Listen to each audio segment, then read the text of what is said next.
मेला राहूचं गोचर हे कुंभ राशीमध्ये होत आहे. कसं जाणार आहे मकर राशीच्या लोकांसाठी येणारे हे दिवस. मकर राशीच्या लोकांसाठी येणारे हे दिवस नक्कीच चांगले जातील, कारण राहू हा तुमच्या धनभावामध्ये बसत आहे, म्हणजे दुसऱ्या घरामध्ये बसत आहे.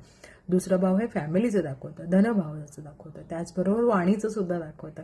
त्याचबरोबर केतू हा 8व्या घरामध्ये बसलाय, त्यामुळे राहू इथे खूप पैसा तुम्हाला आणून देईल, पैशाच्या गोष्टी तुमच्यासाठी चांगल्या होतील, पण केतू तुमचा तेवढाच खर्च करेल. त्यामुळं थोडा खर्चावर तुम्हाला लक्ष ठेवावं लागेल, कारण पैसा तर येणार आहे पण खर्चही तेवढेच होणार आहे. स्वतःच्या प्रकृतीकडे लक्ष ठेवावं लागणार आहे. गाडी चालवत असाल तर व्यवस्थित चालवावी. छोट्या मोठ्या गोष्टी रागाच्या भरात सुद्धा वाईट होऊ शकतात, त्यामुळे स्वतःकडे लक्ष देणं, आरोग्याकडे लक्ष देणं हे फार गरजेचं असतं. वाणी तुमची फार कडवट आणि कठोर होणार आहे, कारण राहू सेकंड हाऊसमध्ये थोडासा कठोर बोलायला शिकवतो, थोडासा हर्ट करतो. कधी कधी झालेली चांगली कामं सुद्धा तुमच्या वाणीमुळे बिघडणार आहेत. त्यामुळे मकर राशीच्या लोकांनी कितीही राग आला, कितीही थोडासा त्रास झाला तर येणारे हे दिवस थोडेसे सांभाळून लोकांशी कम्युनिकेशन करताना नक्कीच विचार करा.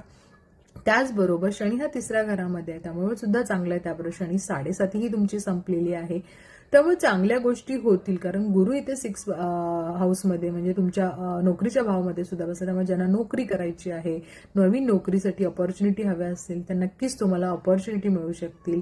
आणि 10व्या घराकडे सुद्धा राहूची दृष्टी आहे, त्यामुळे प्रमोशन म्हणा किंवा तुमच्या कामामध्ये चांगल्या गोष्टी होणे, इन्क्रीमेंट होणे, या सगळ्या गोष्टी तुम्हाला चांगल्या होतील. धनसंपत्तीसाठी या गोष्टी चांगल्या आहेत. केतू 8व्या घरामध्ये बसून सुद्धा तुम्हाला अचानक धनसंपत्तीचा सुद्धा गोष्टी तुमच्या आयुष्यामध्ये होऊ शकतात. त्याचबरोबर एक लक्षात ठेवा, काही ओकल सायन्समध्ये किंवा ज्योतिषशास्त्रामध्ये सुद्धा तुमचा थोडासा रस वाढेल, तुम्हाला आवडेल त्या गोष्टी शिकायला, समजून घ्यायला.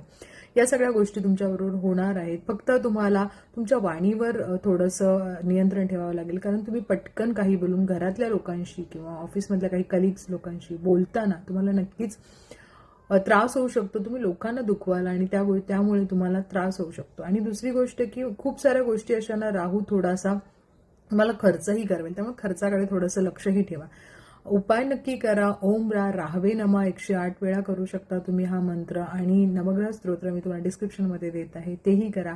शांतपणे डिसिजन घ्या, शांतपणे राहा, बोलण्यावर कंट्रोल करा. नक्कीच हे गोष्ट तुमच्यासाठी चांगले जाईल. Best of luck.